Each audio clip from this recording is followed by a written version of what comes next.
Hello and welcome to NewFilmmakers Los Angeles in partnership with Movie Maker magazine.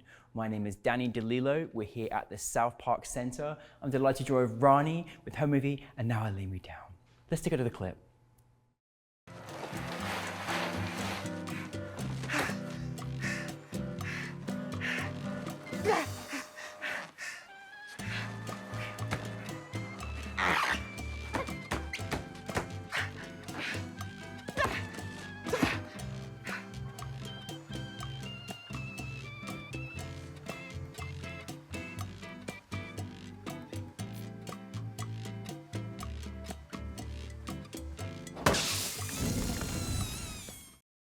Thank you for being here. Sure.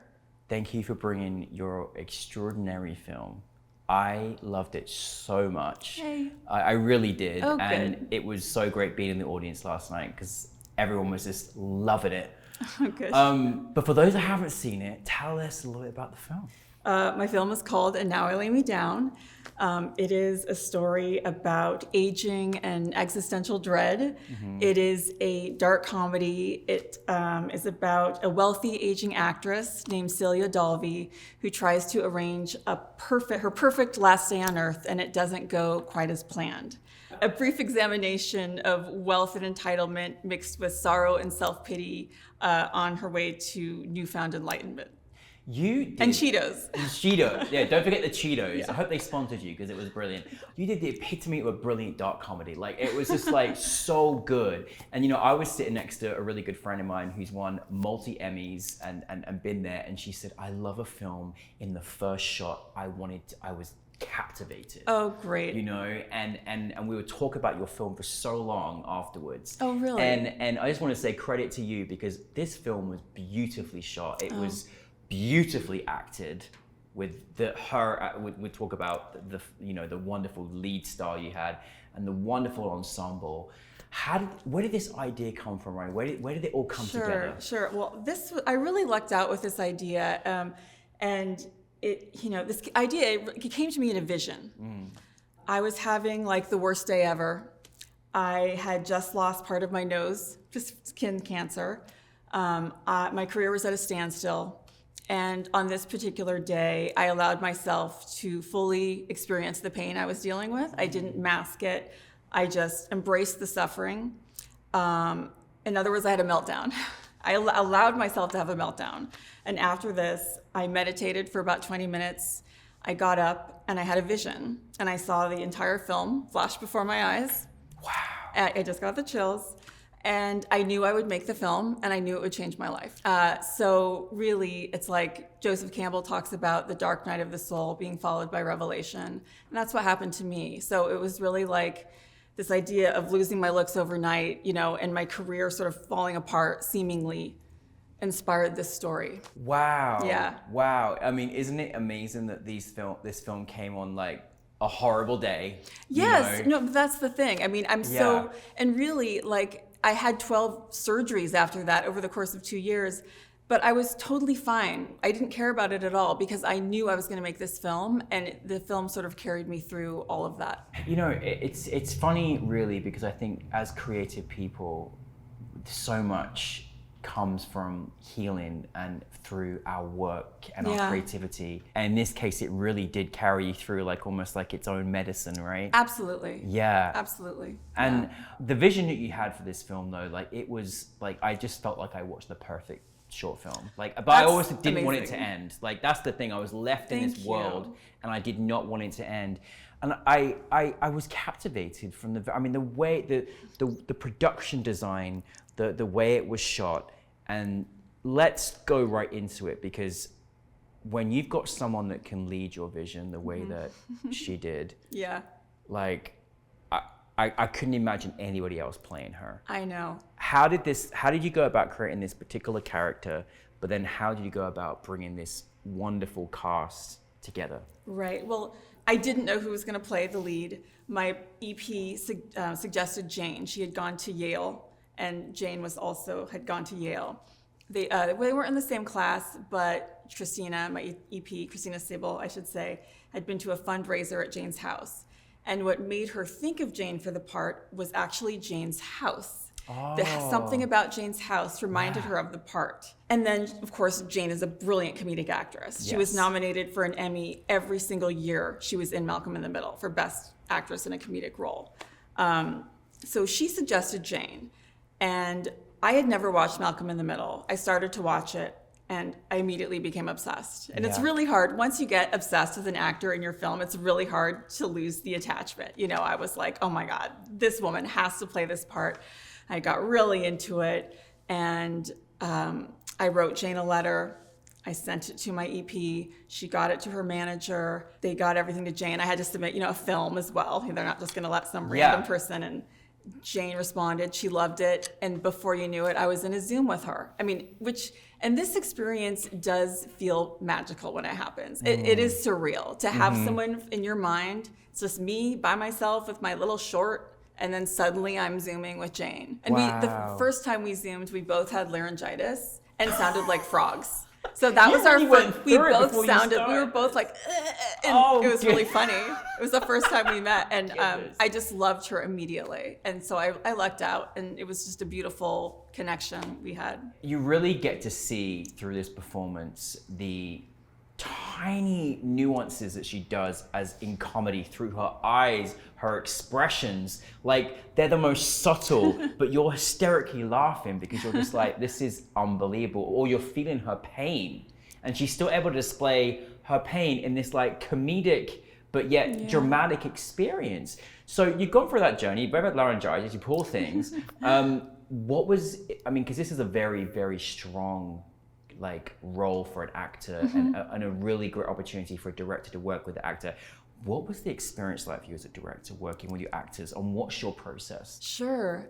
Well, of course I love directing. Yeah.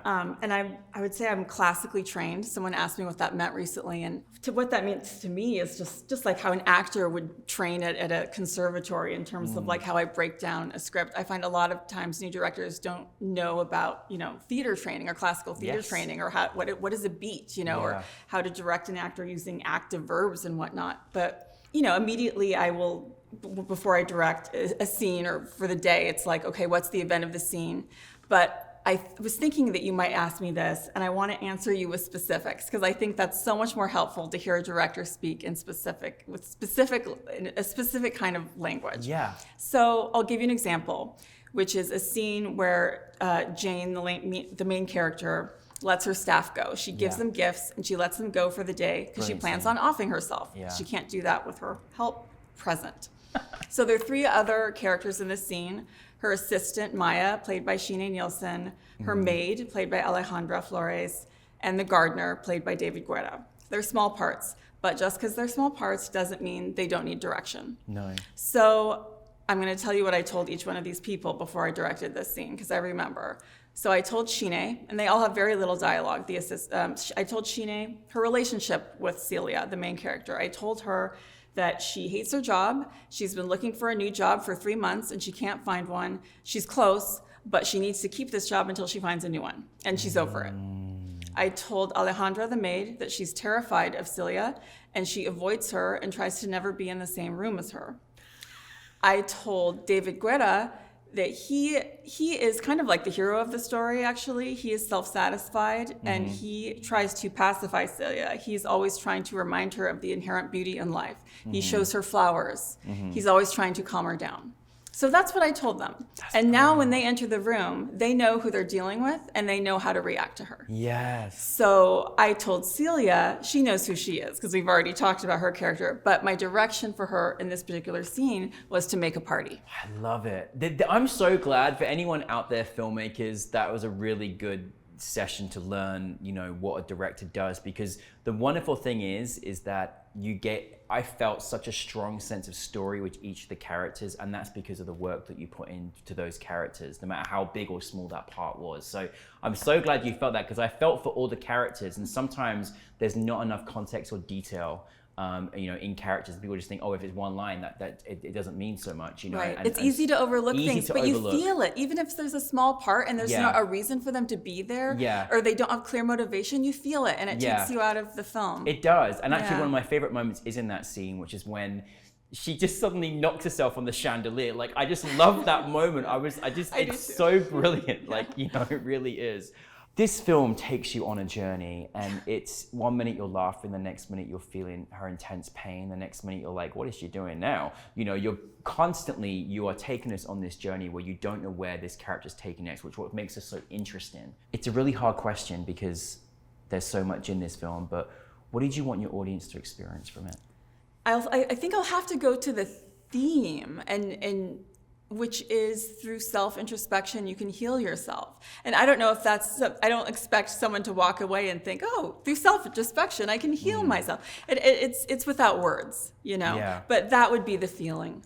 Well, I think you've done that in so many ways. And I think what's one about your film is it's got such a in-depth and complex story that, you know, it's a film you want to watch again, but it's also a film that you can take so much from, and it can mean so much to different people. Now, you on your journey as a filmmaker was brilliantly written. It was really wonderfully directed and wonderfully orchestrated. I felt I was watching a cinematic experience. Thank you. Your journey, what have you learned from this project, knowing how it started to where it ended up for you?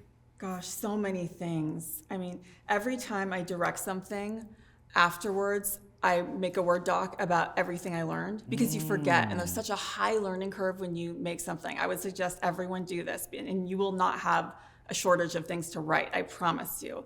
And I'm going to tell you more than this, but one of the things I remember that I said was take 2 more takes of your medium shots. Just like very specific things. But when you're in the cutting room, you're like, seriously? That's all the takes I have of that particular shot, and you'll see a pattern that you're missing one more version of a certain size of a shot. And you'll notice that you have a proclivity towards certain things, and then you'll correct the next time you shoot something. I would say with this particular film, the biggest thing I learned had to do with the VFX. Because I had heavy VFX with this film. And I had done VFX before, I'd done green screen before, but this was a whole new ball game. And I, you know, even with the first scene, I had planned something that I didn't realize this, but the shot I really wanted to do was insane. And I didn't realize this, but it was like a $1 million shot. And I didn't know this until after the fact, and I had to replan. And I did, and it's not what I wanted it to be, but it's fine. And then at the end, I had to redo some things, but you know, it was great. I learned so much. I had a lot of fun. Next time, I will absolutely professionally storyboard every frame of a VFX section. You know, I learned a lot. But your attention to detail is amazing. Thank you. From the very first shot when, you know, we watched that tear, that was so powerful. And even just the way that it fell on the umbrella, I was just like, it was magical to watch. I'm so glad, because, you know, when you do it yourself, you lose the magic. So for me, I'm like, you know, did I rack I'm in a technical landscape when I see it, so I'm glad to hear that it worked on a different level for you. Oh, of course. And the sequence at the end, which obviously involved probably a lot of VFX, you know. That was crazy. Well done. I think I was actually I've watched it before, but I was in the audience. I watched it a few times last night, and you captivated your audience. Their attention to detail, they didn't want to miss a moment. People were very quiet in your film unless they gave them the room to laugh, because that's how much energy and effort you put into each intricate moment. But I think you can't help coming away from your film and feeling like you learned so much about this person, but also we can't help but self-reflect in our own universal experience, you know. And I hope that I feel like it's done so much more than probably you even imagined. So well done, you. That's wonderful. Thank you so much. I hope you're right. That's lovely to hear. After speaking to everyone, I am, honestly. Okay, lovely. But I want to say, like, I'm looking forward to the next journey you're going to bring us. So what is next for you? What are you doing? What's next? What's going on? Well, I have a feature that I've been trying to make for quite a while, and I'm just dead set on doing it now. You know, it's the idea. I mean, it's really why I made this short, is I needed a new calling card. I had, directed it quite a bit, but I hadn't directed something I had written in a long time. And that is why, that was the need for this short. And now I have something. So I need to finish casting this feature that I have that it's called End of the Line. I've workshopped it with Film Independent and their screenwriting lab and their directing lab and their fast tech finance market. And you know, I have the ball rolling and attachments, and it's time to Great. finish that and to shoot it. So Amazing. Yeah. Well, we're very proud to have you as part of New Filmmakers LA, and you know we're obviously here for you to support you on every part of your journey Thank you moving so much. forward. But thank you, Rani, for bringing this film to us. Thank you for course. bringing this to light, and Thank we're you. looking forward to your next project. thank you so much. I Thank love you. being here. Thank you, Rani, everybody.